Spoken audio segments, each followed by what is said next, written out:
Hey guys, tonight we're going way off the beaten path and into the weirder, grubbier corners of medieval daily life. Those habits so stomach-turning or strange that people tried very hard to forget them. Picture this.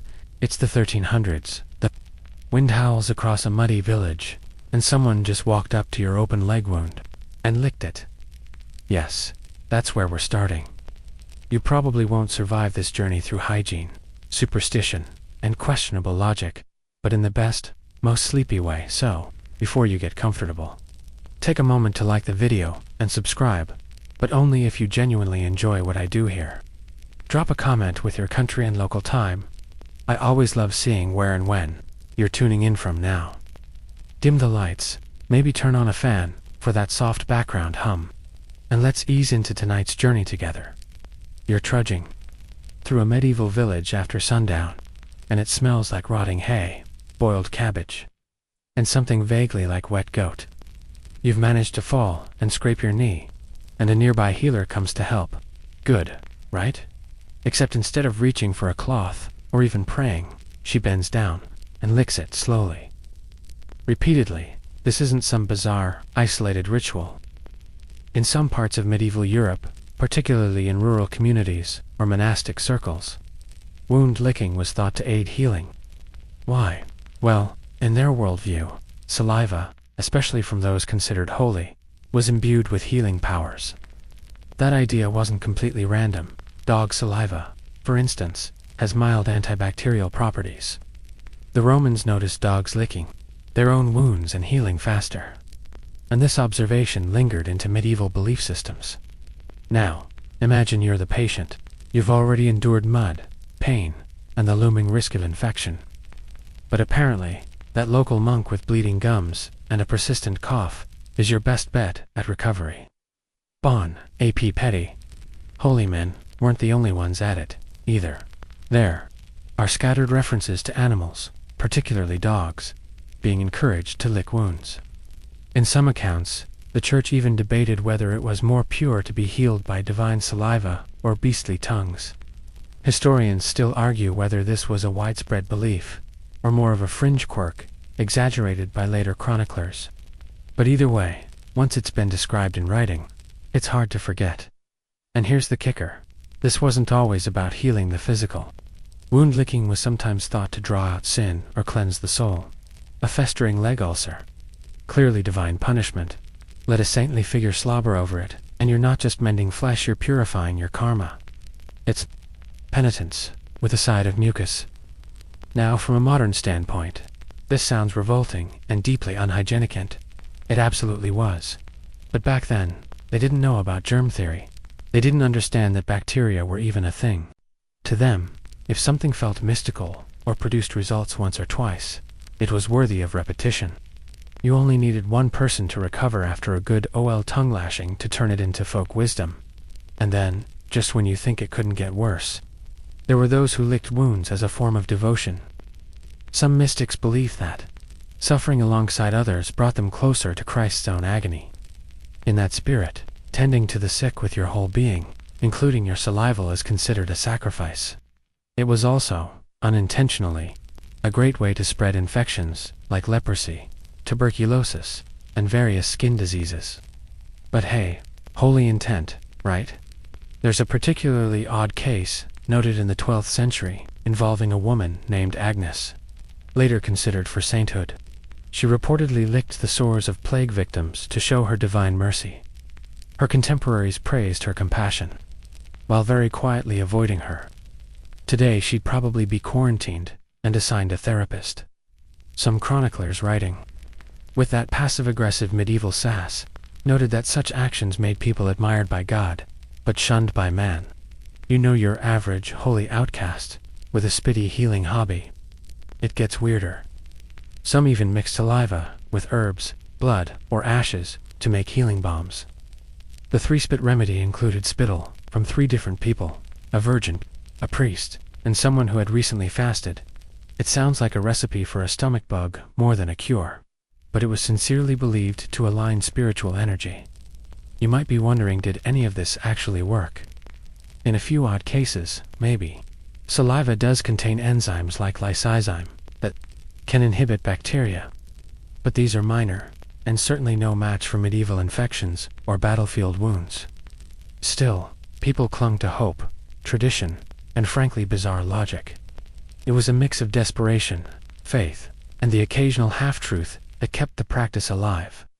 There are even whispers, mostly from later writings, that licking wounds was once a ritual among certain early monastic orders. Whether those accounts are accurate or the product of anti-clerical satire remains up for debate. But it's safe to say, the idea wasn't as niche as we'd prefer to believe. The practice gradually faded from common use by the late Middle Ages, replaced by more rational methods like vinegar, poultices, or applying powdered frog bones. Baby steps. So now, every time you look at a band-aid or hear someone talk about natural healing, you'll remember that once upon a time, healing might have come with a tongue and, not in the metaphorical sense. And if you're feeling a little queasy, you're not alone. Just wait until we get to the teeth blackening trend. That one's got bite.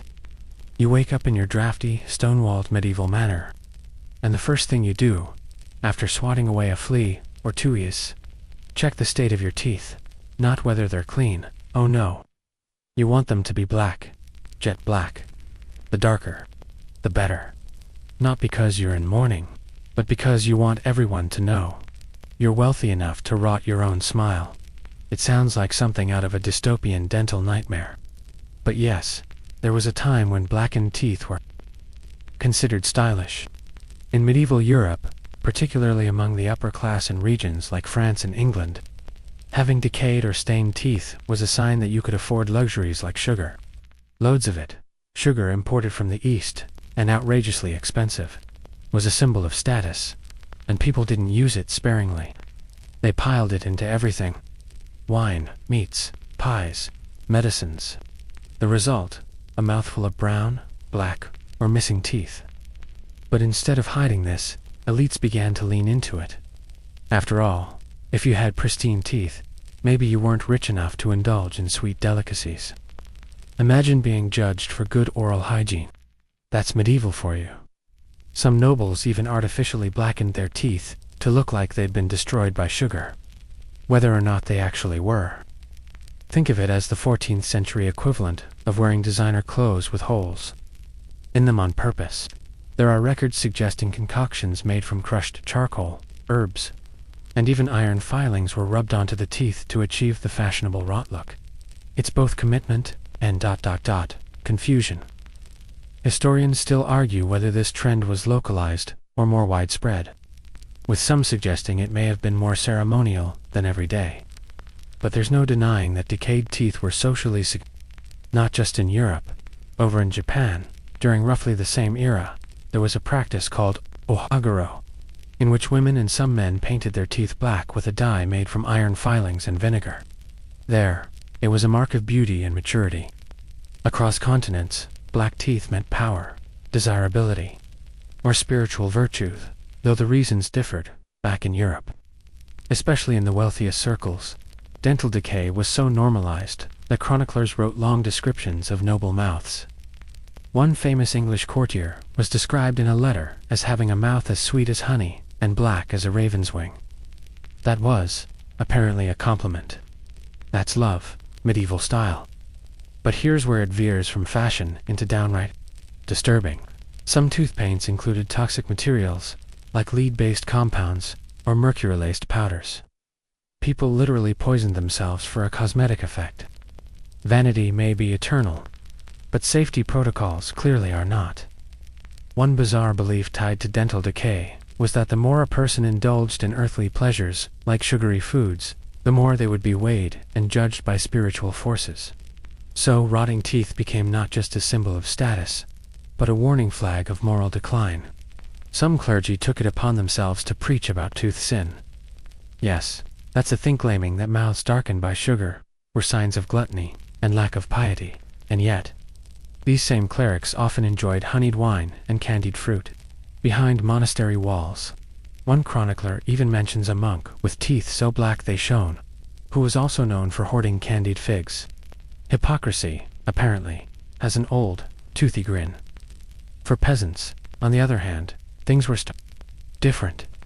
Their diets were low in sugar and high in coarse grains, meaning they typically had better teeth at least, until they cracked them on unrefined flour stones. But, ironically, having healthier teeth meant they were often seen as lower class. People might even accuse you of witchcraft if you were over 40 and still had your molars. Who needs enemies when you've got molars? Some wealthier individuals kept records of their dental decay, almost like trophies. One noblewoman in the 1400s detailed in her diary how many molars she had lost to sweetmeats and honeyed wine, and her tone was practically proud.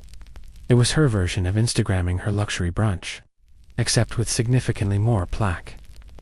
There's also an odd little side note involving romance. In a few strange cases, black teeth were linked to love. Poets wrote sonnets about the shadowed smile of a noblewoman, likening her darkened teeth to the night sky, studied not with stars, but with secrets. Romantic, not exactly, but definitely a vibe. Now, of course, toothaches were rampant. With no real dentistry, people turned to herbal poultices, prayers, and in desperate times, These early dentists were more like enthusiastic blacksmiths, yanking out teeth with pliers in the middle of public squares.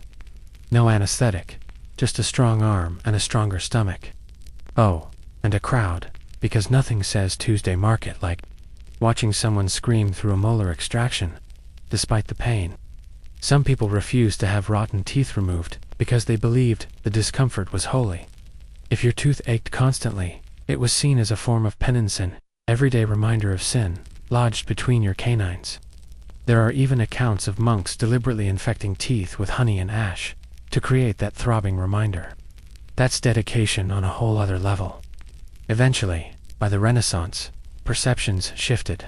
With the influx of new ideas and early medical knowledge, people began to associate dental hygiene with intelligence and virtue. But in the thick of the medieval era, if your smile could stop a horse, you were winning.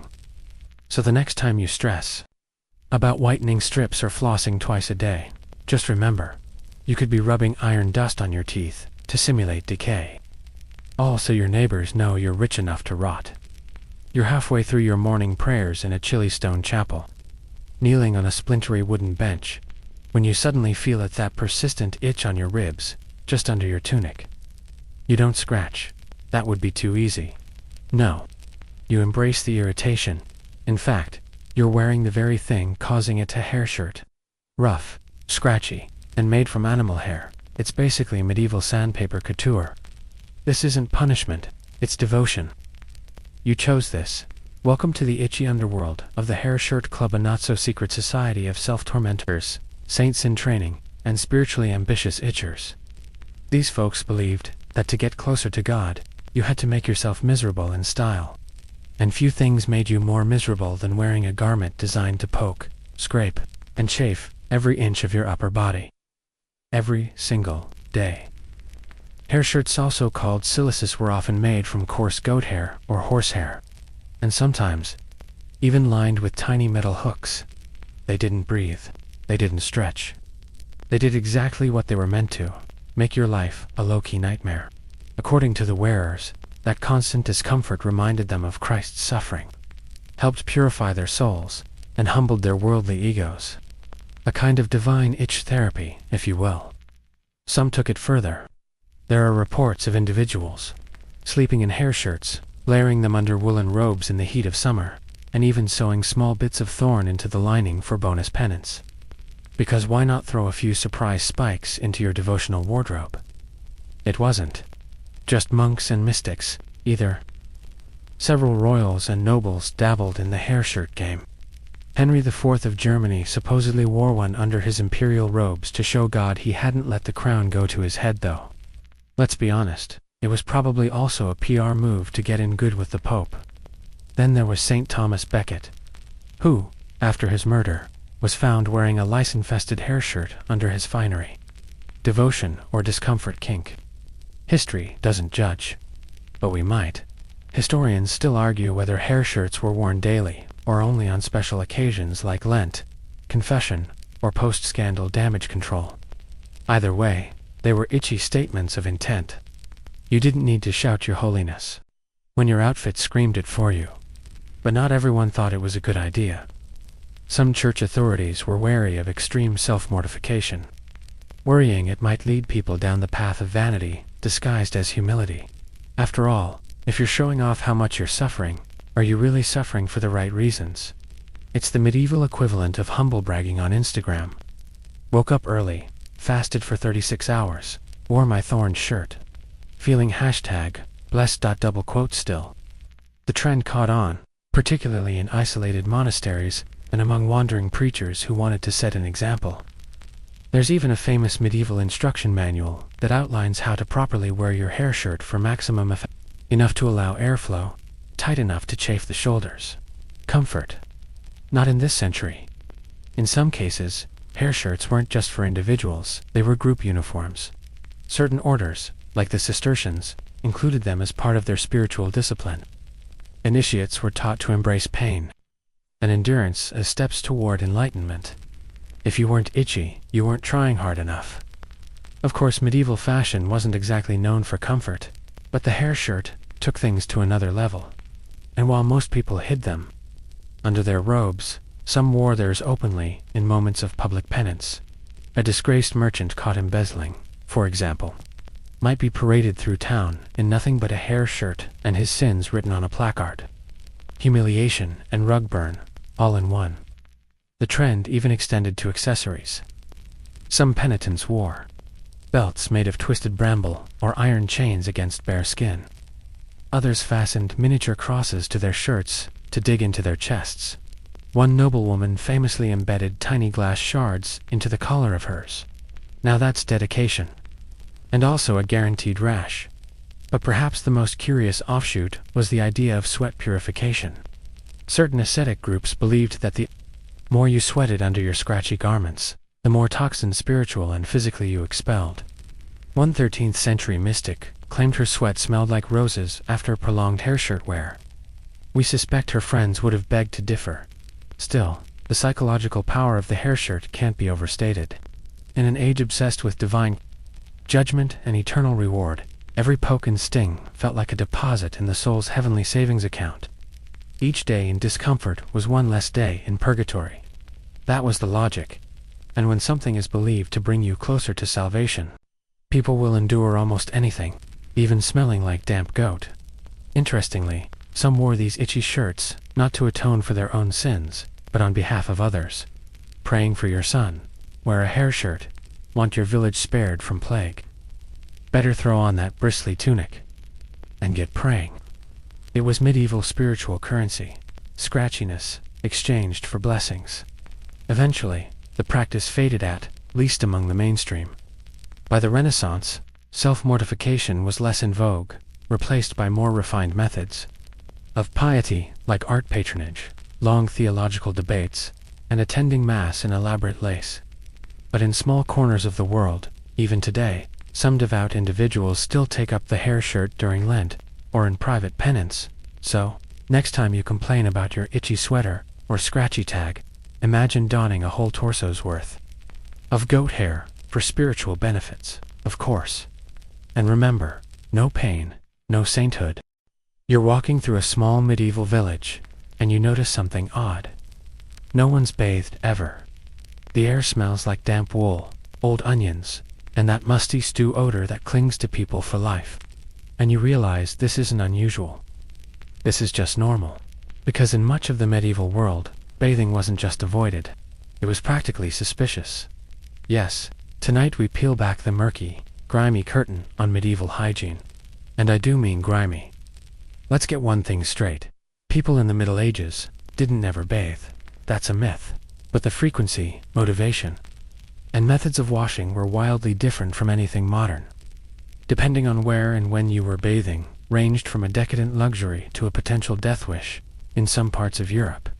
Particularly early medieval Christian communities, frequent bathing was seen as a sign of vanity or worse, temptation. The naked body was a battleground between virtue and vice, and scrubbing it too much might stir up impure thoughts. Can't risk that, obviously. Public bathhouses did exist, especially in cities with Roman influence, like Paris or Cologne. These places were communal, often co-ed, and occasionally notorious for turning into informal brothels. So naturally, The church became deeply suspicious of them. By the 13th century, many bathhouses were shut down, condemned, or quietly tolerated with a big side eye from local clergy. Still, some people bathed when they could. Wealthier individuals had private tubs brought into their homes. These were giant wooden barrels, or metal basins, filled with water heated by hand, and flavored with herbs, milk, or even wine. Nothing says indulgence like stewing yourself in spiced red burgundy. But for the majority of folks, the most bathing they experienced was a quick splash of water on feast days, or during major religious festivals, and even that depended on access. In smaller villages, there might not be a bathhouse for miles. Rivers and ponds weren't always clean or safe. And remember, people feared water. Not just drowning, but the idea that opening your pores with warm water could invite in diseases. Bathing was seen by some as weakening the body's natural defenses. Historians still argue whether this fear came from bad medical theory or sheer superstition. Likely, it was both. According to humoral theory, which dominated medieval medicine, water could disrupt the body's balance of fluids. A hot bath might increase melancholy or unbalance your phlegm. Yes, you heard that right. Too much bathing might make you sad and snotty. The science was ... moist. There's also the issue of availability. Heating water was labor-intensive. Firewood was precious. So unless you were wealthy, chances are you weren't spending half a day boiling water to dunk your peasant body once a week. And soap, a luxury in itself. Most homemade soap was harsh, lye-based, and smelled like boiled fat. Which, to be fair, it basically was. And yet, people did care about body odor. Kind of. They just had different solutions. Instead of washing, they layered on perfumes, floral waters, and scented herbs. Lavender sachets were stuffed into clothing. Rosewater was dabbed behind ears. Some noblewomen carried little bouquets called posies to sniff discreetly while passing particularly ripe crowds. It was less about hygiene, more about olfactory survival. The result, a world that reeked, but in a way that made sense to them. You weren't judged for smelling. You were judged for not smelling like your class. The rich stank of musk, wine, and dried flowers. The poor reeked of onions, smoke, and wet leather. Everyone had a signature scent. Of course, there were exceptions. Some monastic orders, ironically, promoted cleanliness as a spiritual act. The Cistercians were known for washing more than most, at least ritually. And some medieval doctors, those few with a rational streak, did encourage bathing, especially for treating rashes, fevers, and general malaise. Just don't do it too often, they warned. You wouldn't want to become soft. And here's a fun twist. Despite the modern belief that everyone back then smelled terrible all the time, they may not have been quite as foul as we imagine. With no artificial chemicals, deodorants, or industrial fumes, their baseline body odor was different, more earthy, smoky, and herbal. Still unpleasant, sure. But not the horrorfest we sometimes picture, unless you happen to be stuck on a pilgrimage cart with 7 other people in summer. Then yes, horrorfest. Even royalty didn't bathe regularly. Queen Isabella of Castile was famously proud of only having bathed twice in her life, once at birth, and once before marriage. Whether that's legend or fact, the sentiment speaks volumes. Cleanliness was rarely associated with piety or health. Dirt was protective. Filth was humble. Bathing too often might signal pudor, worse, luxury addiction. In plague times especially, bathing was actively discouraged. Doctors believed that hot water opened the skin to bad air or miasma, the invisible vapors thought to spread disease. Better to stay dusty and sealed up than risk exposure. People covered their mouths with flowers, avoided fresh air, and skipped baths. Because nothing says safe from disease like a crusty winter of dry shampoo and hope. Interestingly, in places like the Islamic world, where bathing was both a religious and social ritual, hygiene standards were vastly higher. Visitors from Europe often marveled at the elaborate bathhouses and frequent washing. But in Christendom, that kind of cleanliness was sometimes seen as indulgent, too comfortable, too sensual, too foreign. Eventually, things shifted. By the late Renaissance, Regular washing began to regain popularity slowly. Perfume use expanded, scented gloves became a fad, and home bathing facilities crept into upper-class homes. But the medieval aversion to full-body immersion, that lingered for centuries. So tonight, as you wrap yourself in a clean blanket and perhaps prepare to shower tomorrow morning with hot, fresh running water, remember your medieval cousins. They trudged through life with armpits full of rosemary, a deeply suspicious view of bathtubs, and the quiet pride of knowing that their unwashed bodies were one step closer to heaven. And yes, they still had friends. Probably. The straw mattress you're lying on crackles faintly beneath you. It's damp, scratchy, and slightly lumpy, because of course it is.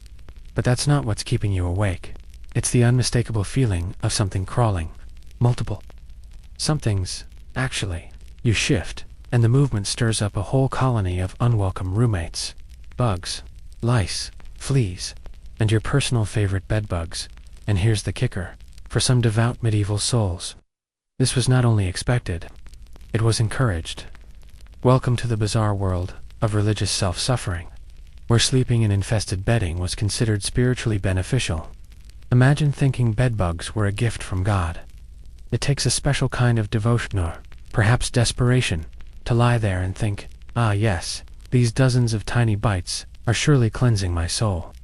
You see, certain ascetic orders believed that enduring physical discomfort was a direct pathway to spiritual enlightenment.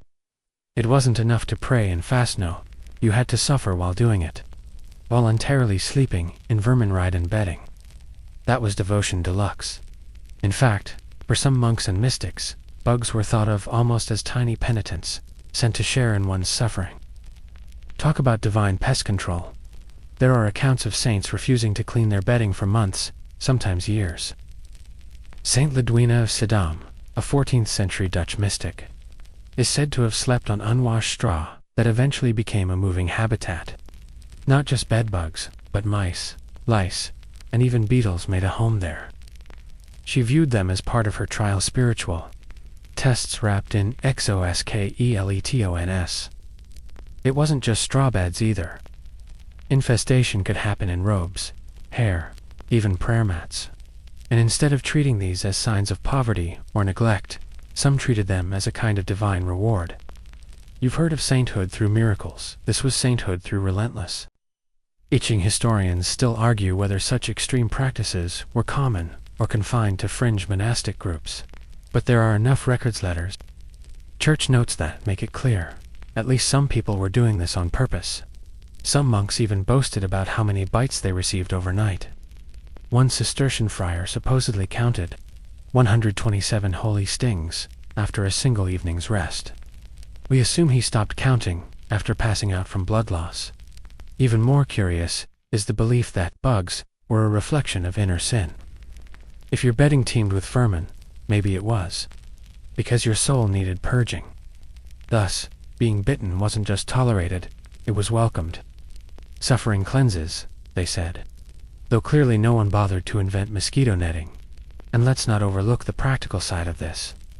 In a world where soap was expensive, water was questionable, and daily hygiene was rare, lice and bedbugs were practically a given. Trying to get rid of them might have felt like fighting the tide. Easier, perhaps, to spiritualize the situation, reframe the infestation as a moral victory instead of a hygiene failure. But not everyone agreed. Church authorities occasionally stepped in to rein things back. One bishop reportedly scolded a group of monks who took pride in their lice, warning that humility must not breed disease. A noble attempt, though probably too little too late. The lice had already unpacked. Then there's the darker side. Punishment. Some convents used infested straw as a disciplinary measure. Disobedient nuns might be forced to sleep in a penance bed, a deliberately unclean, insect-ridden mattress meant to provoke both suffering and reflection. Picture time out, but with bugs, and prayer, and welts. There's even a peculiar phrase found in a few 14th century texts. God sends lice to those he loves. It sounds like something a mother might say to comfort a very itchy child, but it reflects a broader belief that misery could equal favor. The more you suffered, Here, the better your rewards in the next life. Your mattress may be alive, but at least your soul's got a shot. Over time, as ideas of health and cleanliness slowly improved, very slowly the association between bugs and blessings faded. In the Renaissance and early modern periods, infestation started to be linked with disease, poverty, and disorder rather than virtue. But some practices lingered. There are letters from the 17th century where traveling monks refused fresh bedding, demanding to sleep on their worn, holy straw instead. Devotion dies hard and itchy. Of course, there were always outliers. Some people, even in the Middle Ages, hated bugs with a burning passion. There are recipe books filled with home remedies, mixing vinegar with ashes to repel lice, or setting fire to straw mattresses, then replacing them with more straw. But the intersection of piety and pestilence had already been cemented in certain circles, and let's not pretend it was confined to the deeply religious.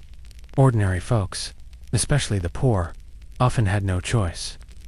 Beds were straw-filled, sacks laid directly on the floor. You couldn't escape bugs, so you learned to live with them, possibly even name them. A 15th century poem jokingly refers to a bedbug named Biter Joan as a nightly companion. That's one way to cope. So tonight, as you lie in your clean, sealed, bug-free bed, try to imagine sleeping on a lumpy mattress that scratches, writhes, and occasionally nibbles. Imagine telling yourself, "Ah, yes, this is character building." Imagine doing it on purpose. And if you hear something rustling beneath your sheets, well, better hope it's just the fan. You sit at a long wooden table inside a cold stone refectory. A thin candle flickers near the wall, casting shadows across your plate. You're hungry, achingly hungry. It's Friday, which means fasting. But in front of you sits a bowl of steaming meat water. That's right. Welcome to the delicious and disturbing world of the medieval fast, where technicalities were everything, and your stomach paid the price. See, in theory, fasting in the medieval Christian tradition meant abstaining from meat, dairy, and often anything that looked remotely enjoyable. Fridays, Lent, Adventhos, were designated days to deny the body and focus the mind on spiritual matters. In practice, people found creative ways around the rules. Enter the era of meat water, a broth so thin it was legally not meat, but still meaty enough to fool your cravings. It was often made by boiling bits of bacon, ham bones, or even chicken feet, until the liquid turned cloudy. Then the solids were removed, and the fast-safe broth was served. It looked sad, tasted salty, and technically didn't violate the church's increasingly complex food codes. This isn't to say medieval people were trying to cheat. Well, okay, some of them definitely were. But for many, it was about surviving. Religious obligation with dignity and tact. Monks, especially, had to get creative. Some recipes from monastic kitchens include meat-flavored beer, fish that suspiciously resembled pork, and yes, liquefied lard with spices. Because when on the line, why not drink your bacon? Historians still argue whether these loopholes were tolerated or quietly frowned upon. Some monasteries went full ascetic. Nothing but bread, water, and maybe a boiled turnip. Others embraced the workaround lifestyle. Fasting was less about going hungry and more about engaging in elaborate culinary semantics, and the rules got weird. Beavers, not meat. Apparently church officials in the 12th century declared that since beavers lived in water, they could be classified as fish. So during Lent, roasted beaver tail was on the menu. It's like someone glanced at Noah's Ark and said, "Close enough." Similarly, Puffinzo's adorable, waddling seabirds were labeled fish by certain dioceses, because they nested on cliffs near the sea, obviously. The church tried to keep up. Food classifications became a theological minefield. Is it a sign if you eat whale? What if you boil an eel in beef broth? One 13th century bishop actually wrote an entire treatise on whether melted animal fat counted as solid food. Spoiler, it depended on how you drank it. There's a famous account from a French abbey where the cook was reprimanded not for feeding monks meat during Lent, but for not removing it from the pot fast enough. The broth had already absorbed the essence of flesh. The sign, apparently, was in the flavor profile. Divine law had a surprisingly sharp palate. For the laity, things were equally tricky. Peasants couldn't afford luxury foods, so their fasts weren't much different.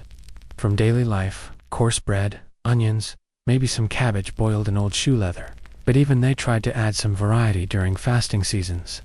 One popular trick was soaking stale bread in salted pig drippings, then drying it out and pretending it was a vegetable crisp.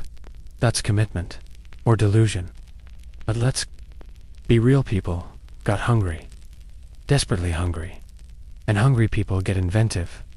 A few records describe monks who secretly snuck bits of meat into their robes and gnawed them in the cloisters. One chronicler even tells of a priest who disguised a sausage as a scroll and read it over lunch. A+ for effort. And of course, there was always the issue of class. Nobles fasted differently than peasants. Instead of plain porridge, they'd dine on almond milk custards, fancy fish pies, and syrup-soaked figs. All technically meat-free. All absurdly rich. The hypocrisy wasn't lost on observers. One 14th-century preacher famously complained, "The Lord's fast with silver spoons, while the poor gnaw bark and call it prayer." Interestingly, some truly devout people did fast properly and intensely. There are stories of saints surviving on nothing but water and a single bean per day during Lent. One mystic, Angela Foligno, reportedly fasted until she lost the ability to walk and had to be carried to Mass. Another subsisted for months on the Eucharist alone. Was it holy discipline or malnutrition-induced hallucination? Scholars still debate that one, and let's not forget the children. In some regions, fasting applied to kids as young as 7. They weren't expected to give up everything, but even they got watered-down meals during holy seasons. Imagine being 8 and told, "No cheese for you, Jesus is watching." Over time, fasting customs evolved. By the late Middle Ages, especially in urban centers, loopholes became the norm. Wealthy families had special Lenten cookbooks. Some monasteries rotated fish dishes so luxuriously spiced they could pass for poultry. A few even employed full-time chefs just for fast day cuisine. Yes, that was a job. Eventually, the Reformation brought changes. Protestants were far less enthusiastic about fasting. Many ditched the idea entirely, calling it popish superstition. But in Catholic Europe, the tradition endured. Though with fewer loopholes and a bit more moderation. Still, the image lingers.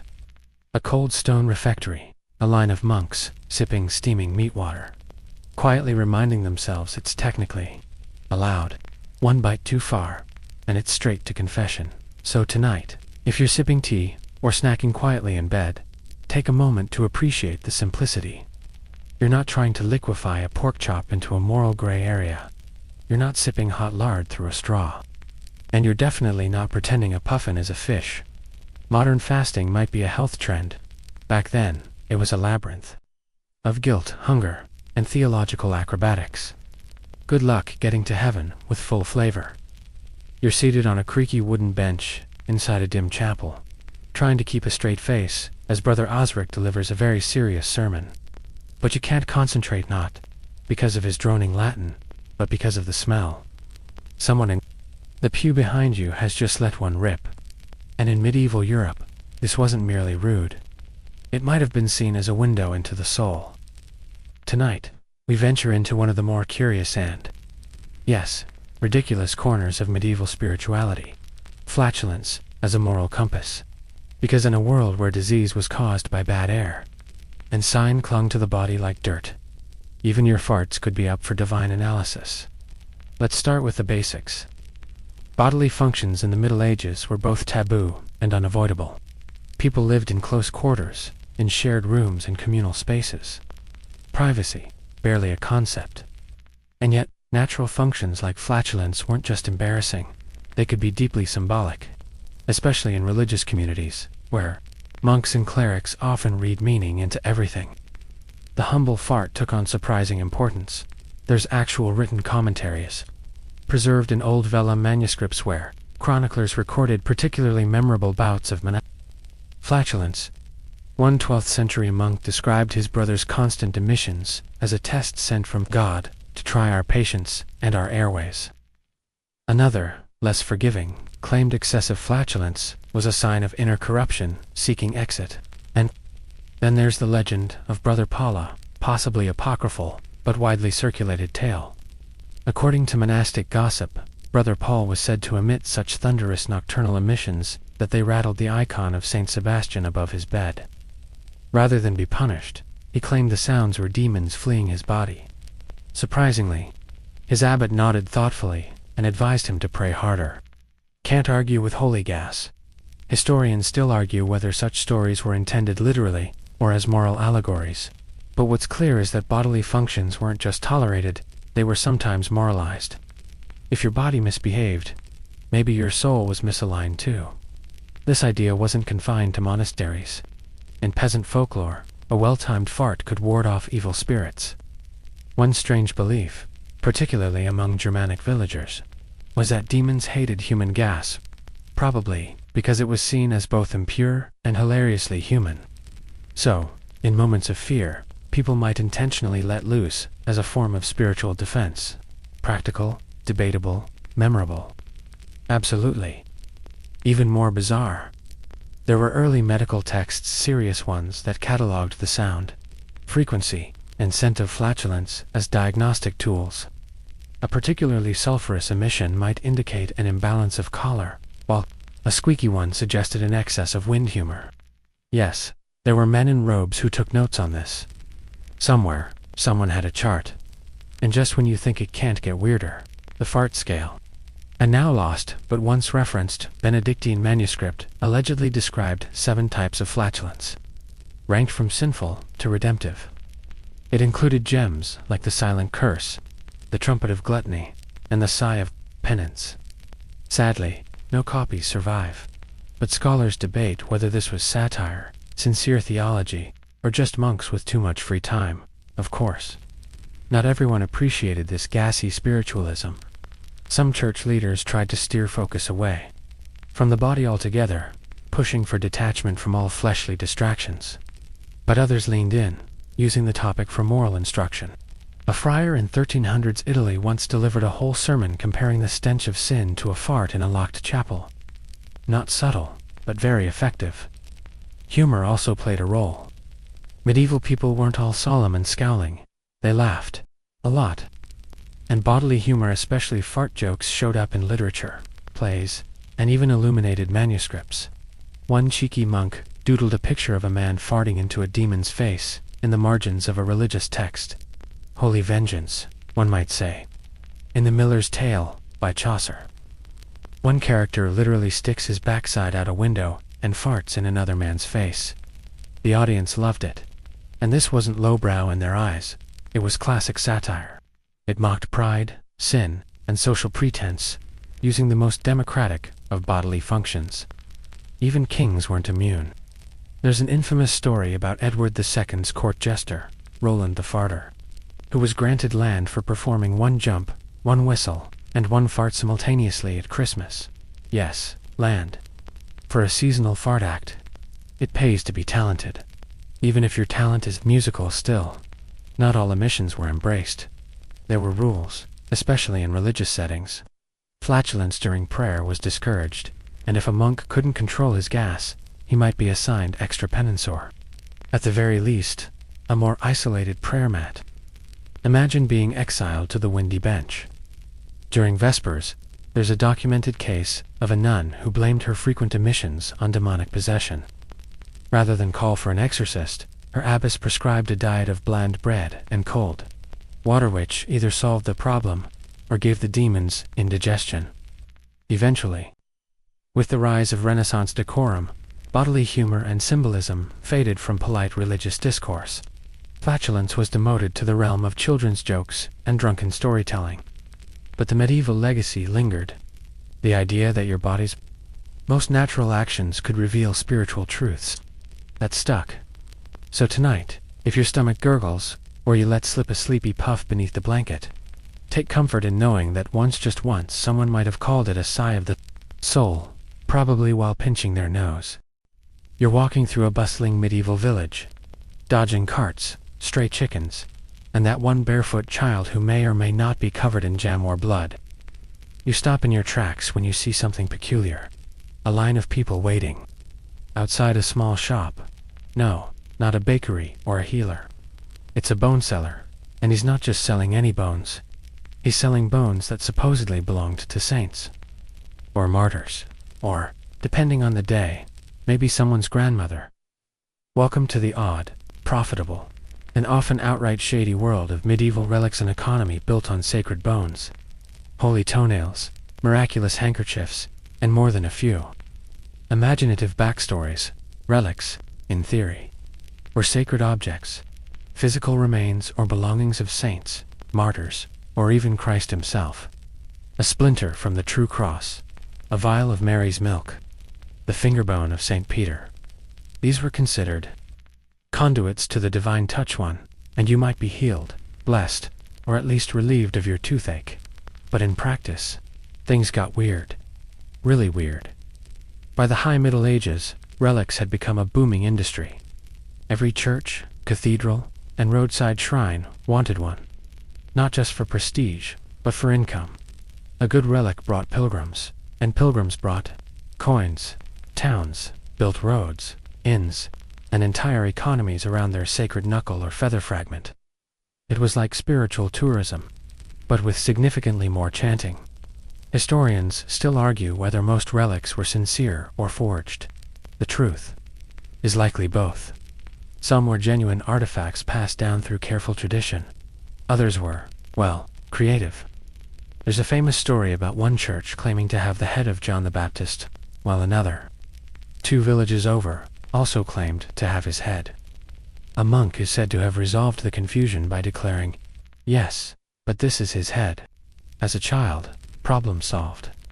You might be wondering how many body parts one saint could possibly have. Apparently, a lot.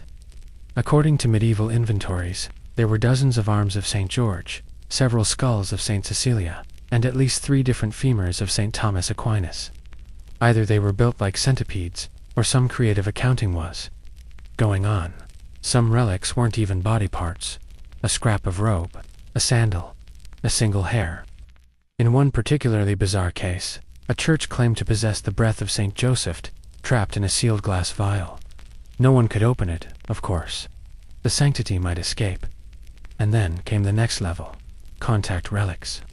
If an object had touched a real relic, it could become holy by association. So if you touched your rosary to a saint's toe bone, that rosary became a second-hand vessel of divine grace. Soon, you had relics on relics, third-degree relics, entire inventories of holiness. Think of it as divine MLM. Your relic touches another relic, which blesses your friend's pillowcase, and so on. Naturally, this all created a fertile environment for fraud. Unscrupulous monks and traders peddled fake relics to unsuspecting pilgrims. There are documented cases of people selling dog bones, labeling them as martyr remains. One French merchant was caught carving human bones into neat shapes and claiming they were from the body of St. Lawrence. When questioned, he simply shrugged and said, "They look saintly enough." Church officials did try to regulate things.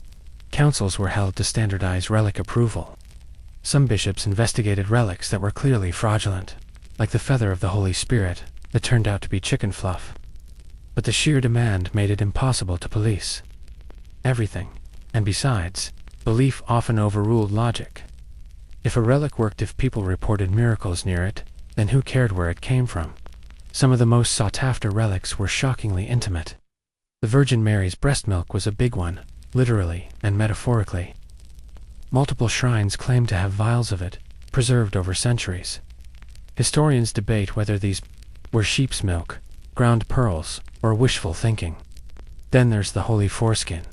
Yes, you heard that right. Several churches across Europe claim to possess the literal foreskin of baby Jesus. How? Why? Don't ask.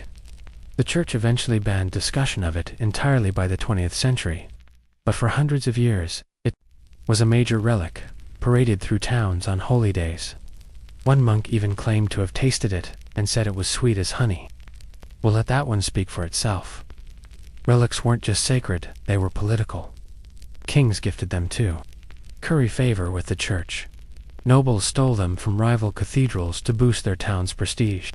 One French noblewoman famously kidnapped the arm of Saint Benedict during a pilgrimage, hiding it in her skirts and smuggling it back home. The abbey she stole it from was not amused, and yet these relics provided genuine comfort. To the sick, the grieving, the lost, they were tangible links to the divine. Pilgrims would walk for weeks just to kneel before a saint's fingerbone. Mothers would rub a sick child with a blessed veil. Soldiers carried splinters of the true cross into battle. Whether they were real or not mattered less than the hope they inspired. Eventually, the Protestant Reformation struck a heavy blow to the relic economy. Reformers like Martin Luther denounced relic veneration as superstition or worse, idolatry. Many relics were destroyed or hidden. But in Catholic regions, the tradition endured. Today, relics still exist, carefully catalogued and encased in glass, though they're far less marketable than they once were. So tonight, as you lie in your clean modern bed, maybe with a nightlight or a stuffed animal by your side, imagine seeking comfort from a piece of cloth said to have touched a saint's ankle. Imagine pinning all your hopes on a splinter, a vial of milk, or a tooth. And then imagine learning that the same tooth is also on display in 3 different countries. Relics may have been questionable, exaggerated, or outright fake, but in a world full of plague, fear, and uncertainty, they gave people something to believe in, and that, perhaps, was their real power. You're attending a village festival, somewhere in the late 13th century. There's music sort of. Someone's banging on a drum that sounds suspiciously like a bucket, and a goat has wandered too close to the musicians. But you're not here for the rhythm. You're here for the show. Because in just a moment, a man dressed in rags, with soot on his face and bells tied to his ankles, is going to clamber up a ladder, shout something vaguely blasphemous in, then fart in time with the bells. Yes, you've stumbled upon a medieval feast of fools. These irreverent festivals were a kind of licensed anarchy. Once a year, usually around the Feast of the Circumcision, or during Epiphany, the strict rules of religious hierarchy were appended. The lowliest clerics got to mock their superiors. Church rituals were parodied. Sacred hymns were replaced with rude songs, mock sermons were delivered in Pig Latin, and, most shockingly, animals might be paraded through the nave of the church. In full priestly regalia, the Feast of Fools wasn't just tolerated, it was, for a time, encouraged. It allowed clergy and townsfolk alike to blow off steam, to mock the rigid order of things, and to laugh at the very system that ruled their lives the rest of the year. But it could get rowdy. Think of it as medieval Mardi Gras.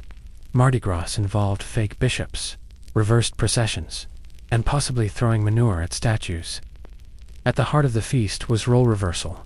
Choir boys became bishops, bell ringers became priests, and sometimes the town fool was elected as Lord of Misrule, given a mocked crown, and allowed to issue absurd proclamations. One popular tradition involved crowning a boy bishop, who would lead services poorly, while the actual bishop looked on in amused horror. Historians still argue whether the church saw these feasts as necessary release valves or dangerous threats. Some bishops banned them outright. Others tried to rein them in. There are records of church councils scolding clergy for dressing as women, animals, or minstrels with exposed buttocks. That last part appears a lot in official complaints. Apparently, there was a chronic shortage of pants during these events. But beyond the wild costumes and chaos, there was something deeper at play. These festivals were a way to confront the contradictions of medieval life. A peasant could mock a lord, a monk could parody a bishop. For one day, the crushing weight of hierarchy lifted, if only slightly. Laughter was a weapon, blunt, crude, but powerful. And let's not overlook the food. During a time when fasting and frugality were common, the Feast of Fools was a glorious excuse to gorge. Cakes shaped like obscene body parts, jellied eels dyed with berries, roasted chickens stuffed with fish, culinary madness that matched the social kind. In one region of France, bakers made pastries shaped like devils, then ritually stomped them after Mass. Therapeutic, probably. One fringe tradition even involved liturgical burping, where part of the parody mass would be punctuated with exaggerated belches instead of amens. That one didn't last long, likely because it offended even the least pious participants, of course. Not everyone found it funny. Reformers, especially in the later Middle Ages, despised these events. They saw them as sacrilegious, disrespectful, and potentially heretical. Some towns were forced to sign oaths, swearing not to hold any more Feast of Fools. In one particularly stern decree from the Bishop of Amiens, participants were threatened with excommunication if they danced in the choir, mooed like cattle, or made obscene gestures toward the altar. But people still did, because laughter, especially at authority, was intoxicating. It was a kind of safety valve in a world otherwise dominated by plague, famine, and rigid control. When you're told every day to fear God, obey your betters, and keep your head down, the chance to flip the script even for a few hours feels like a revolution. These festivals didn't exist in isolation either. They were part of a broader medieval tradition of world-turned-upside-down events. Think of Carnival in Venice, where masks made everyone anonymous. Or the French Chivalry, where villagers would surround a newlywed couple's home banging pots and yelling to bless the marriage. Or the English tradition of mumming, where amateur actors in disguise performed chaotic little plays in the village square. All of them shared one core idea. When the world gets too heavy, turn it upside down and laugh. One particularly famous Feast of Fools in Paris reportedly lasted for days, with mock masses, drinking contests, and a dramatic reenactment of Judgment Day, which the devil was played by a town drunk, wearing nothing but soot, and an actual rooster. Did it bring people closer to God? Hard to say. But it certainly brought them closer to each other. Eventually, as the church tightened its grip, these feasts declined. The Renaissance ushered in new ideas about decorum, piety, and self-control. The printing press spread more respectable versions of religious life. The wild, anarchic laughter of the Feast of Fools faded into legend. Still, the echoes remain. In satire, in parody, in those odd moments when even the most serious institutions crack a smile. When a child dresses up as a king, or when someone sneaks a whoopee cushion into a board meeting, those are the distant descendants of the medieval mock masses. So tonight, if you find yourself smiling at the absurd, remember that once upon a time, people gathered in sacred spaces to moo like cows, wear fake mitres, and declare a pig the new pope for no reason other than joy, rebellion, and the simple truth that sometimes the holiest thing you can do is laugh. You're in a candlelit chamber, kneeling before a dusty wooden chest. The room smells faintly of beeswax and something sour sweat, maybe. The man standing above you is solemn, hooded, and holding a cat. You're not sure what's about to happen, but it's clear this isn't just a quirky pet visit.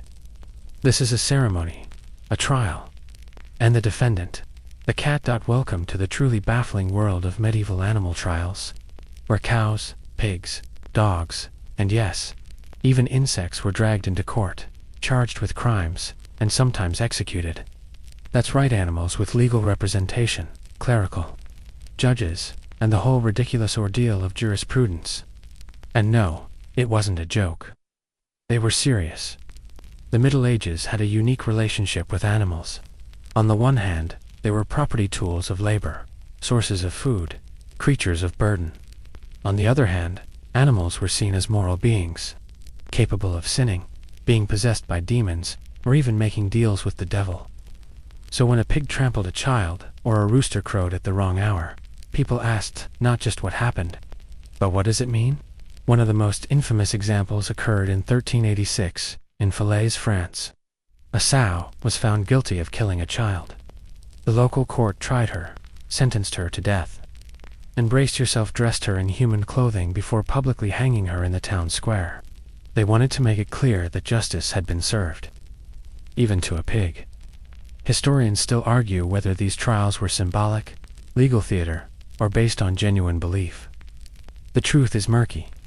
There's little doubt people were horrified when animals killed or maimed humans, especially children. But instead of chalking it up to tragedy or poor animal handling, they turned to theology. If man was made in God's image, and animals were subject to man, then an animal attacking a human wasn't just a danger, it was rebellion. A kind of heresy on hooves. And the trials didn't stop at domestic animals. There are cases of locusts, mice, and even weevils being summoned to court. Seriously, in 1545, the town of Autun, in France, sued a group of beetles for destroying their vineyards. The bugs were issued a summons. When they shockingly didn't show up, a priest was sent to excommunicate them. This wasn't satire. This was protocol. Some trials lasted weeks. There were opening statements, arguments, and in some cases, defense attorneys. One legendary case involved a pig accused of multiple assaults. A lawyer was appointed to argue that the pig's upbringing had been inadequate, and that she shouldn't be blamed for her actions. Essentially, poor parenting, not pork malice. Sometimes, the animals were acquitted. A rooster once stood trial. In Basel, for laying an egg, something roosters shouldn't do, the townsfolk panicked, believing the egg was the product of satanic influence.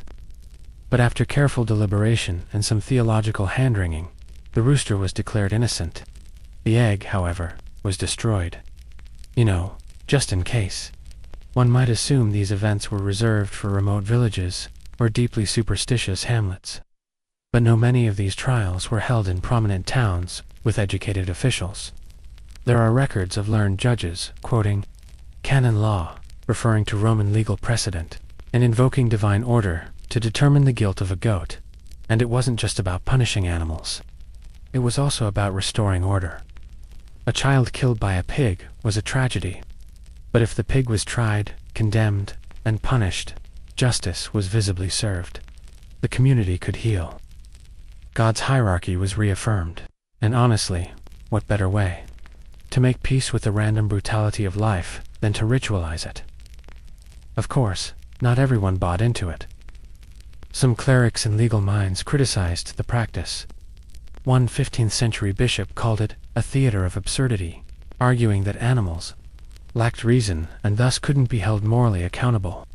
Another scholar dismissed the entire idea as a pious distraction from plague and famine. Fair point. But still, these trials persisted for centuries, well into the 1700s in some regions. Even as the Enlightenment dawned and science began reshaping thought, the occasional donkey or dog still found itself in front of a judge. There's a chilling side to all this too, because animal trials weren't always isolated. In some cases, the animal's owner or caretaker was also accused, especially if the animal was believed to be possessed. Cats, in particular, had a rough time. Their independent behavior, nocturnal habits, and association with midwives and women living alone made them prime targets for witchcraft accusations. A black cat found near a misfortune might be burned along with its owner. Some trials blended animal law with full-blown spectacle. One town staged a rat trial where the accused vermin were represented by a real attorney. The lawyer, perhaps the most committed man in legal history, argued that his clients could not be expected to appear in court because traveling was too dangerous for them due to cats and hostile humans. And the judge agreed. So why did this happen? It was a mix of legal tradition, religious worldview, and a desperate need for meaning. In a society where nearly every event had moral implications, where divine judgment was thought to manifest in daily life, and where death was always close, even a misbehaving cow could become a symbol of cosmic imbalance. Tonight, as you lie safe in your bed, free of mice courts and excommunicated weasels, take a moment to appreciate the modern miracle of perspective. Imagine putting your dog on trial for barking too late at night or handing your neighbor's chicken a subpoena. Imagine hiring a lawyer to defend a cat who scratched a friar. Absurd, yes, but to them, order, justice, theology made visible. Sleep easy knowing your goldfish won't be burned at the stake for suspicious swimming.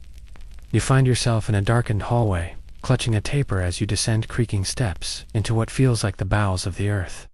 The stone walls close in around you, the air grows colder, and the smell turns sharp and unmistakable: ammonia, decay, and human waste. You're not in a dungeon. You're entering the medieval version of a restroom, the cesspit, tonight. We explore the disturbingly inventive, often horrifying, and surprisingly strategic habits around medieval human waste. Because where people live, people poop hand in. The Middle Ages, that meant chamber pots, privies, and some truly baffling engineering choices. Start with the basics. Most people did their business in chamber pots, small ceramic or metal bowls, tucked discreetly under beds or chairs. In the morning, these were emptied ideal into a communal cesspit, a backyard latrine, or sometimes just chucked out the window.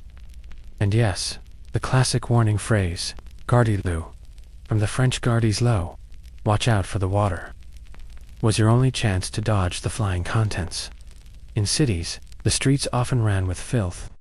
Not just mud, but a noxious cocktail of urine, manure, rotted food, and whatever happened to be in the chamber pots that morning. Some towns tried to regulate this with waste disposal laws. In 14th century London, you could be fined for throwing dung from your upper windows into the street. But enforcement was spotty, and who was going to climb up and sniff for evidence? Cesspits themselves were clever in a very grim way. They were deep holes, lined with stone or wood, where wastes collected and festered. Once full, someone had to empty them. Enter the gong farmer.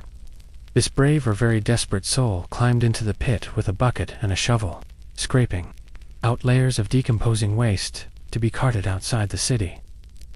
Gong farmers were paid well, but they were reviled, often required to live separately from the rest of society due to the persistent stench. Historians still argue whether medieval cities were truly as filthy as they're often portrayed. Some recent scholarship suggests that urban sanitation was more organized than we've been led to believe, with regulations, designated dumping zones, and even rudimentary sewer systems. But those systems were primitive, often clogged, and rarely reached the poorest neighborhoods. Castles, ironically, had some of the most advanced and disturbing toilets of all. These were the infamous garderobes, narrow shafts built into the castle walls, sometimes cantilevered over the moat. You'd sit on a stone or wooden plank with a hole in it, and your waste would tumble straight down, sometimes into a pit, sometimes into the moat, and sometimes onto the heads of very unlucky attackers. It wasn't uncommon to hear of people falling into garderobes, some even drowning in them. There's a gruesome tale of a nobleman who was assassinated while seated, stabbed from below by someone hiding in the waste shaft. It's safe to say that's not how anyone wants to go. Then there was the hygiene issue. Toilet paper didn't exist. Wealthier folks used soft cloths or wool scraps. The poor made do with hay, moss, or brace yourself, communal scraper stick, which was rinsed between uses. In some monasteries, this stick had its own name and storage box. That's dedication, or desperation. The olfactory element of daily life was inescapable. Walk through a town square in summer, and the smell alone could flatten you. This led to the rise of nosegays, small bundles of sweet-smelling herbs carried or worn to ward off the stench. Upper-class ladies might wear pomanders, ornate metal balls filled with cloves or lavender, dangling from belts like medieval air fresheners. Churches even got involved. Some religious orders included daily privy cleaning in their discipline, seeing it as a humbling act of service. There's a preserved letter from a 12th century abbot, thanking a young monk for his diligence in the care of the brotherhoods. Lavatories monastic, MVP. And then there were the superstitions. It was widely believed that demons lingered around toilets, probably due to the unholy smells and vulnerability of the act itself. People sometimes muttered protective prayers before sitting down. Some lavatory walls were inscribed with crosses or short verses. One traveler claimed to have seen a cathedral toilet with a painting of St. Michael slaying a devil above the Sita. Little divine backup while you were exposed. Women had it harder. Public facilities were rare, so women often used portable urinals called berteloos, discreet chamber pots shaped to be used while standing or crouching under skirts. Imagine trying to manage that in a corset and layers of wool. Unsurprisingly, many women avoided public relief entirely, holding it in until they reached home, which sometimes led to chronic health issues and privacy. Forget it, multi-seat latrines were common in monasteries and military camps. Rows of holes on a single bench, No dividers, no shame. It was communal and efficient, if not exactly relaxing. There's a medieval manuscript illustration of a monk on the privy, reading a psalm while another waits beside him. Business and devotion, side by side. Eventually, the Renaissance and later periods brought improvements. Closed sewer systems, city ordinances, and advances in understanding disease helped nudge society toward better sanitation. But in the medieval world, waste was simply part of life, visible, smelly, and disturbingly intimate. So tonight, as you flush your toilet with clean water and light a lavender-scented candle for ambience, remember, not so long ago, people shouted warnings before dumping their breakfast remnants into the street. Others climbed into cesspits with a shovel and a prayer. And entire stone fortresses were designed with pooping in mind. It may not be glamorous history, but it's history that sticks. You're standing at the threshold of a candlelit chamber, and a hush has fallen over the crowd. At the center of the room lies a still figure wrapped in linen, surrounded by flickering flames, dried herbs, and what looks suspiciously like a roasted pigeon. No one moves, no one blinks. You've just walked in on a medieval funeral ritual, except the person lying there isn't dead. Not exactly welcome to the eerie tradition of living funerals and bizarre burial customs in the medieval world, where the line between life, death, and superstition was disturbingly blurred, and what you did with the body was almost as important as how the person lived.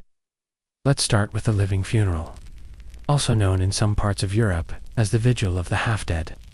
This was a ritual, occasionally performed for people on the brink of death or, in some cases, for those believed to be cursed, possessed, or beyond earthly healing. The person would be laid out in burial robes, surrounded by grieving relatives, anointed with oils, and sometimes given last rites, all while still breathing. It was part psychological cleansing, part divine plea, and part social rehearsal for the inevitable. The idea was to symbolically hand the person over to death, in hopes that death would change its mind. Let them go, the thinking went, and maybe God or the devil will lose interest. Sometimes, it worked. Other times, the guest of honor woke up furious and demanded soup. Historians still argue whether these rituals were performed widely, or only in fringe communities. The records are patchy after all. Most folks didn't brag about pretending their uncle was dead for a weekend. But enough references exist in parish notes and folk tales to suggest it was more than just isolated village folklore. And once someone did die, the customs didn't get any less strange. For starters, the medieval obsession with how a person died determined much of what followed. A peaceful death at home, surrounded by family, was ideal. It suggested the soul was at ease, ready for judgment. But sudden deaths, accidents, or deaths during childbirth were viewed with suspicion or even fear.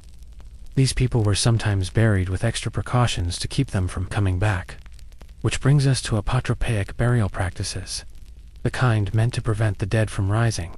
In Eastern Europe, especially, bodies believed to be at risk of becoming vampires or revenants were buried with stones in their mouths, stakes through their chests, or decapitated entirely.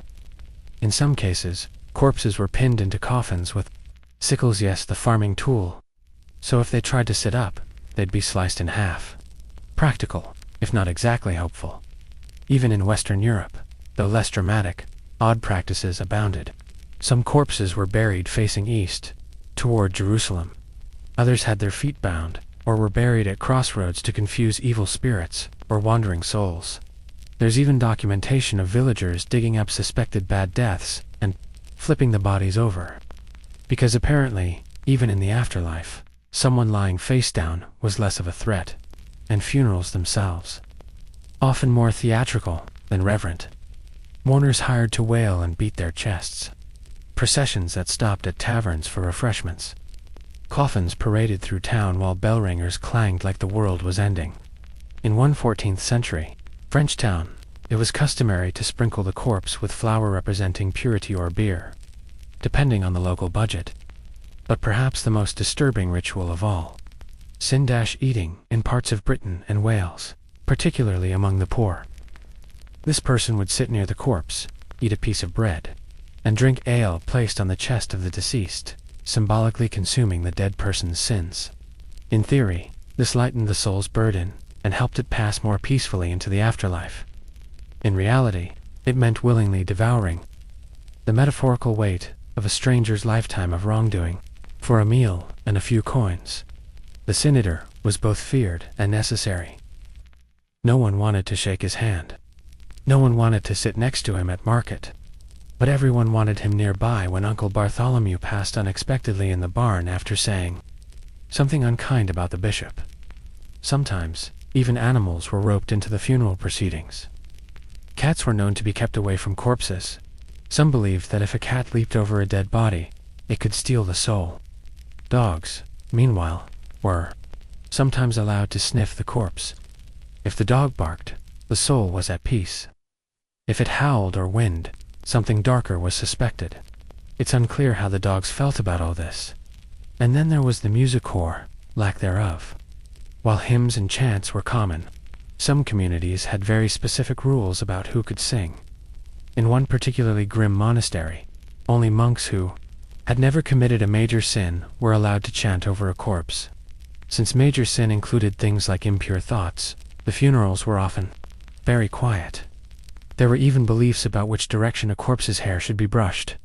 Toward heaven, not away on how tightly the burial linens should be wrapped. Loose wrapping, that meant an unclean soul. Too tight, and you risked accusations of binding the spirit, a form of spiritual strangulation, of course. Many of these customs evolved, faded, or were absorbed into more standardized religious practice. The church tried, over the centuries, to streamline funerals, discourage superstitions, and establish order. But the emotional undercurrent of death, the fear, the guilt, the hope refused to stay inside neat theological boxes. So tonight, as you settle under your blanket, give thanks that your loved ones won't bury you with a stone in your mouth or hire a strange man to eat toast off your chest. Death, today, is clinical, clean, and quiet. But back then, it was loud, personal, and packed with rituals that danced on the edge of the sacred and the surreal. Sleep well and may your dreams be peaceful. Not upside down, gagged or exhumed for routines. You wake to the sound of metal clinking and low murmurs just outside your wooden door. Curious, you peek through the cracks and spot two villagers hunched over a long table, carefully measuring your shirt, or rather, someone's shirt.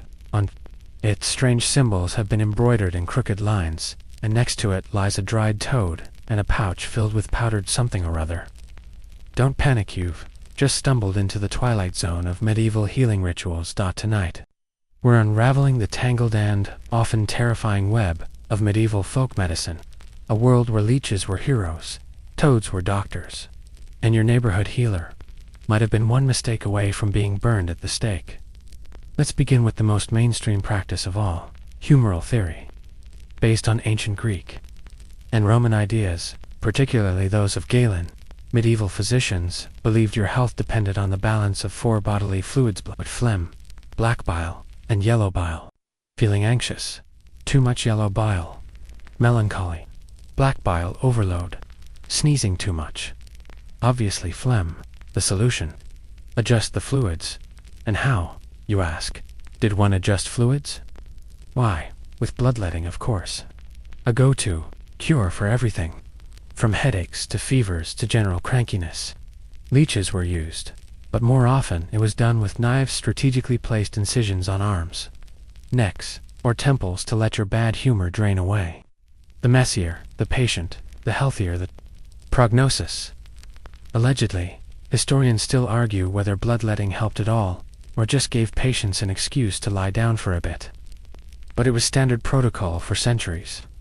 Royal physicians kept bleeding charts showing the best days for draining different body parts based on the moon's position. Yes, moon phases. Because who needs science when you've got astrology? And astrology was everywhere. Illness, many believed, wasn't just physical, it was cosmic. Medieval doctors often consulted star charts before beginning treatment. A sore back on a waning moon under Mars. Better avoid cold compresses. Jupiter. In Ascension, perfect for purging. There were even manuals matching zodiac signs to body parts. Ceres for the head, Taurus for the throat, and so on. Imagine trying to schedule your surgery and your horoscope consultation on the same day. But not all medicine happened in candlelit monasteries or academic halls.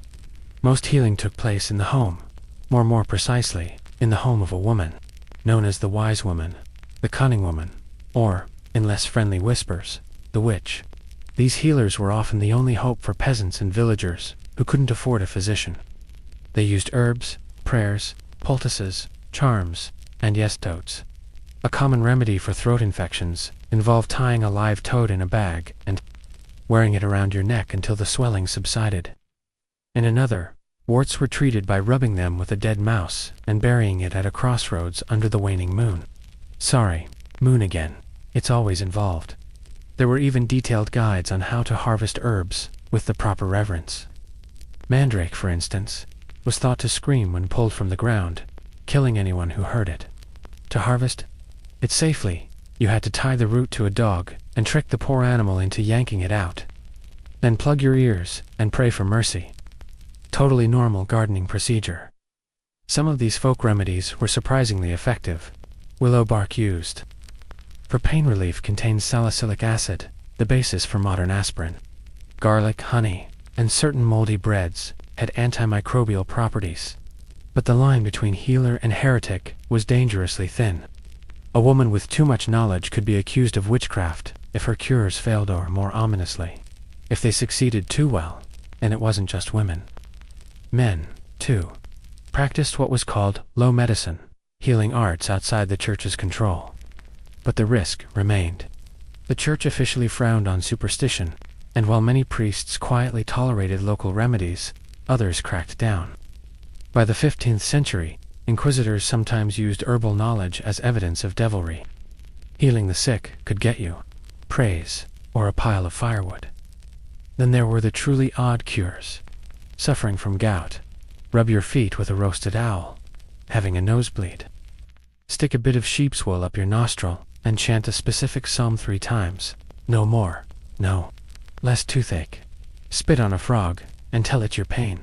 One poor soul, in a 12th century text, claimed to cure his indigestion by wearing a necklace of wolf teeth soaked in vinegar. Stylish and pungent. People also turned to relics and holy water. Churches sometimes kept bones or cloth from saints said to heal specific ailments. Saint Apollonia for toothaches, Saint Roch for plagues, Saint Dymphna for madness. You could touch the relic, pray, and perhaps sprinkle a little blessed water on the affected area. If that didn't work, you could always drink it, or bathe in it, or, depending on your priest, do all 3. There was even a black market for healing relics, often consisting of random animal bones passed off as saintly remains. Desperate people didn't always ask too many questions. The important thing was belief. Faith, after all, was half the cure. One of the strangest rituals of all involved corpse cures. It was believed that touching a sick child with the hand of a newly deceased person could absorb illness. In some parts of Europe, this was practiced well into the early modern period. Morbid, yes, but in an age without antibiotics, people would try anything eventually, of course. The Renaissance and Enlightenment swept in with microscopes, clinical trials, and the idea that maybe medicine should involve a little less astrology and fewer screaming plants. But for hundreds of years, medieval folk healed each other with what they had: herbs, hope, and heavy helpings of ritual. So tonight, as you sip your tea or pop a modern painkiller, think of those who ground leaves by hand, wrapped their sores in linen, and whispered charms to the stars. Think of the healers who risked everything just to ease someone's suffering, even if their tools included dried frogs, wolf parts, or moonlit prayers. And maybe, just maybe, keep an eye out for any toads wearing necklaces. You never know. You're in a quiet medieval village as the sun begins to set, casting long shadows across cobblestone paths. The villagers are retreating indoors, not out of fear of the dark but of what the dark might bring. As night falls, the boundaries between this world and something more troubling begin to blur. That's when the stories emerge: Jove changelings in cradles, spirits in the rafters, and babies swapped by fairies before their mothers could blink. Because in the medieval mind, the most terrifying disturbances weren't armies or plagues. They were what might be lurking inside your own home, tonight. You're wandering into the strange, superstitious world of medieval domestic fears. A place where your own child might be a demon in disguise, your loaf of bread might be cursed, and your neighbor's glance could sour your cow's milk. Let's begin with changelings, one of the most deeply disturbing beliefs of the age. In many parts of Europe, it was thought that fairies, demons, or even witches would sneak into a home and steal a newborn baby, replacing it with a changeling. This imposter looked human, but wasn't. It might be unnaturally quiet, scream endlessly. It might grow slowly, or not at all. Some changelings were said to have adult-like knowledge, or odd facial features.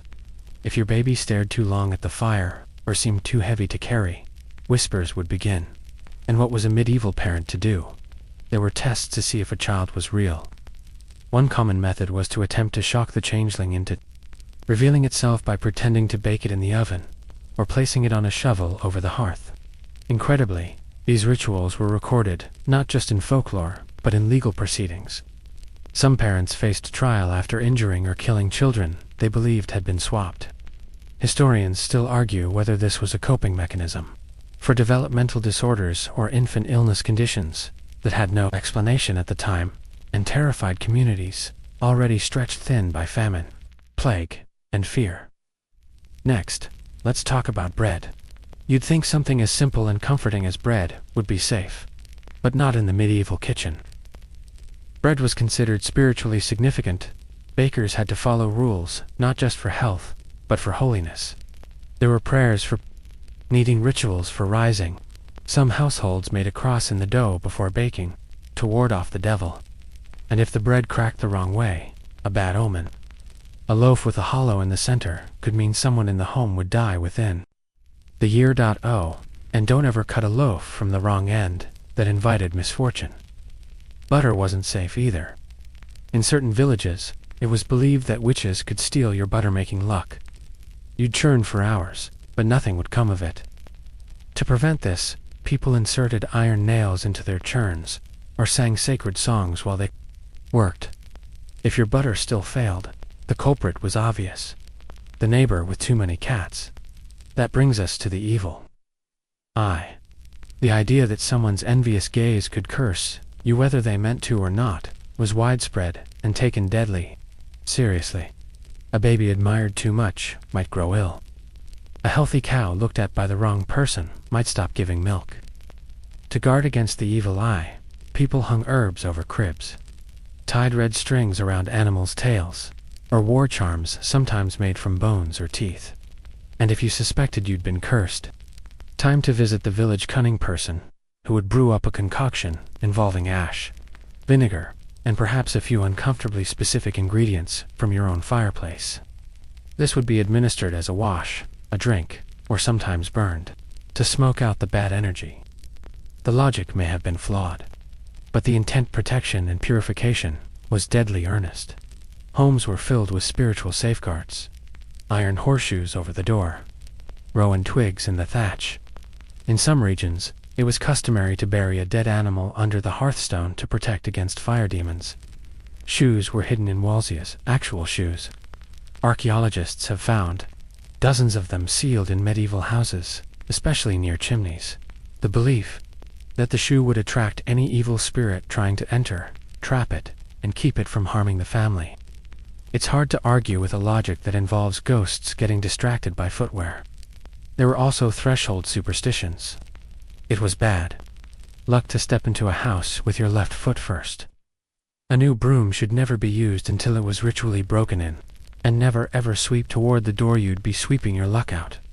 If a person fell ill or died suddenly in a house, a ritual called telling the bees was sometimes performed.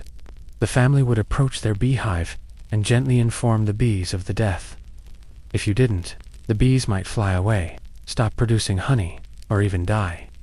It sounds quainty, but in a world where bees were vital for both food and trade, keeping them calm was a matter of survival. Pregnancy was perhaps the most superstition-loaded stage of life. Pregnant women were told not to look at monkeys, deformed animals, or hunchbacks lest the child be born marked. They shouldn't tie knots, walk under ladders, or eat eels. During labor, charms were sometimes tied to the woman's wrist, or placed under the bed. And once the baby was born, it was essential to baptize quickly, not just for salvation, but to ward off demons who might try to claim the child before it was spiritually protected. And let's not forget mirrors. Rare though they were, reflective surfaces were treated with caution. Mirrors were often covered during illness or death, so the soul wouldn't become trapped. Seeing your reflection by candlelight was thought to be dangerous. You might see your own death, or a demonic version of yourself, watching back. All of these beliefs, however bizarre, stemmed from a single instinct: protection. In a world where science hadn't caught up, where bad things happened often, and without explanation, people clung to any practice that offered even a sliver of control. Whether it was baking bread with a prayer or burying shoes in the wall, these rituals weren't just quaint. They were survival strategies, masked in magic. So tonight, as you turn off your light and adjust your blanket, glance just once at the hallway beyond your bedroom door. No changelings, no enchanted butter, no cursed shoes lurking in the walls. Just silence, and gratitude that your home doesn't come with a handbook of 47 charms and a fire toad under the floorboards, unless, well, you did sweep toward the door this morning, didn't you? You rise from your bed before dawn, rubbing your eyes and reaching instinctively for your shoes. You stop. Something's off. They're turned, facing the wrong way. In the medieval world, that alone might be enough to skip your morning walk entirely, because in this final descent into unsettling habits, we step into the strange daily rituals, hidden taboos, and forgotten superstitions that shaped every hour of a medieval person's waking and sleeping life. Let's begin with sleep itself. You might imagine a medieval peasant collapsing in exhaustion after a long day's toil, sleeping uninterrupted until the rooster crowed. But no. Sleep back then came in two parts, literally, known as first sleep and second sleep. People typically went to bed shortly after sunset, woke up for a couple hours around midnight, and then fell asleep again until morning. During that in-between window called the watch, you might pray, tend to the fire, chat with your spouse, or even sneak over to a neighbor's cottage. That period was considered peaceful, almost sacred, and often the only quiet time one had. Modern scholars still debate the reasons. Was it purely biological, or a response to long winter nights with too many hours to fill? Either way, the habit of segmented sleep lasted well into the 18th century, and its disappearance coincided with gaslighting and the rise of industrial schedules. So if you wake up at 2 a.m. tonight for no reason at all, congratulations. You're just a few centuries out of sync. But mornings had their rituals too. One of the more unsettling customs was the examination of dreams. Before even rising from bed, people were encouraged to recall what they'd dreamed. Dreams weren't just the random firing of a sleepy brain, they were messages, omens, or temptations. A dream of flying might mean your soul had left your body. A dream of pigs, possibly demonic influence. Monks even kept dream diaries and wrote treatises on interpreting their nightly visions. One 14th century manuscript advised confessing bad dreams aloud, lest they sour the blood or corrupt the stomach. Yes, your digestion could be ruined by your dream life. That's commitment. Washing your face wasn't just for warded off evil. Water left standing overnight could be dangerous. Spirits were believed to rest on its surface. That's why water for morning ablutions was drawn fresh, ideally from a well after sunrise. And never look in a mirror until after you've spoken aloud. Silence made you vulnerable to whatever might be watching through the glass. Meals were another minefield of superstition. Breaking bread had to be done by hand, never cut with a knife. Salt was sacred spilling, it was bad luck, and in some places, it was customary to throw a pinch into the fire before eating. Forks were still rare, so hands were the norm, but always the right hand.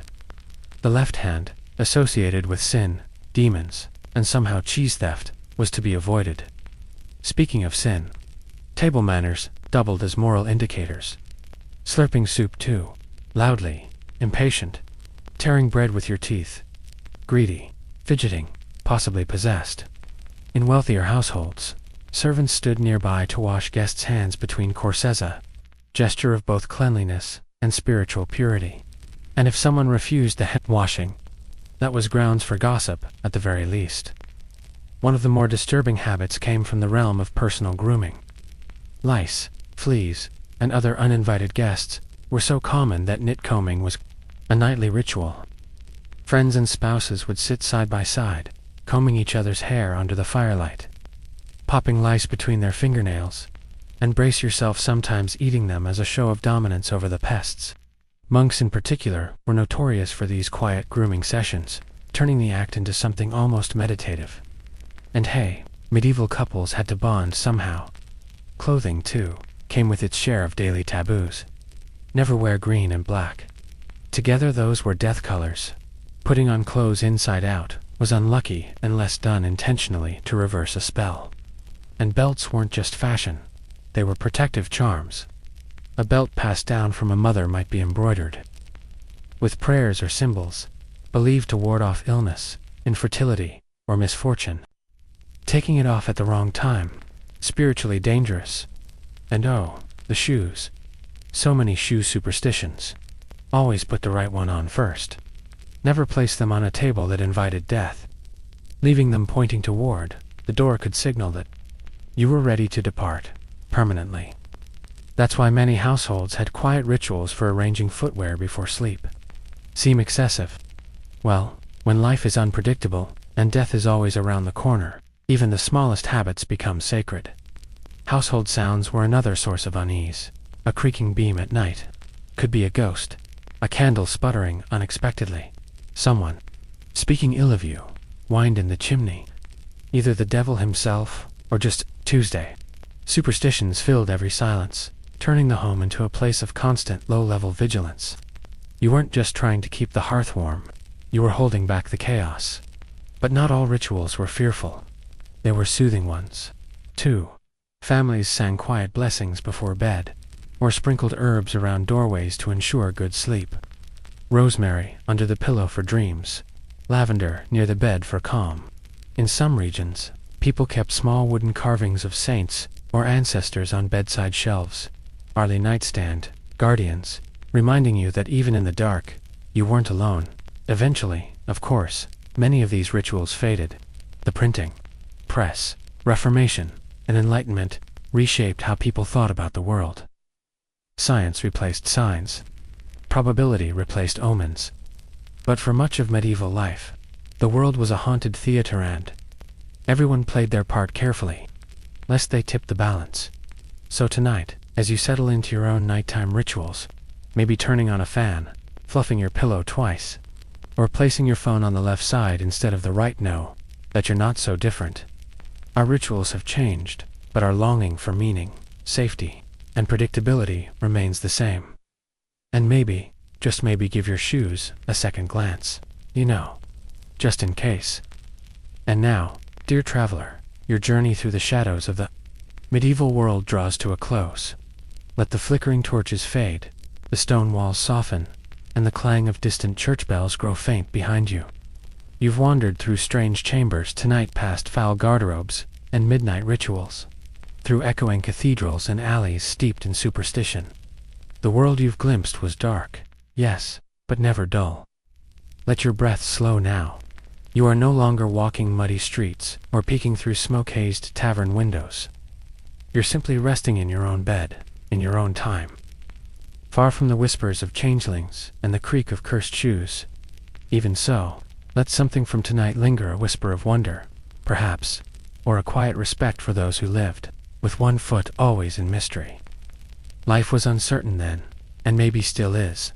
But wrapped in ritual, cloaked in belief, and lit by candlelight, they found their rhythm.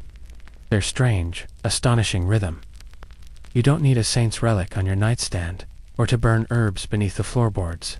You just need stillness, a slow exhale, a moment of softness after a long day, and perhaps the comfort of knowing that, through all of time, humans have simply wanted to feel safe, to feel that the darkness outside won't follow them in.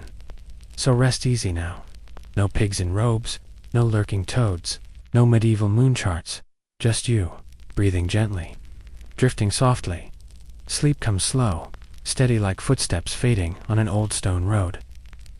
Good night.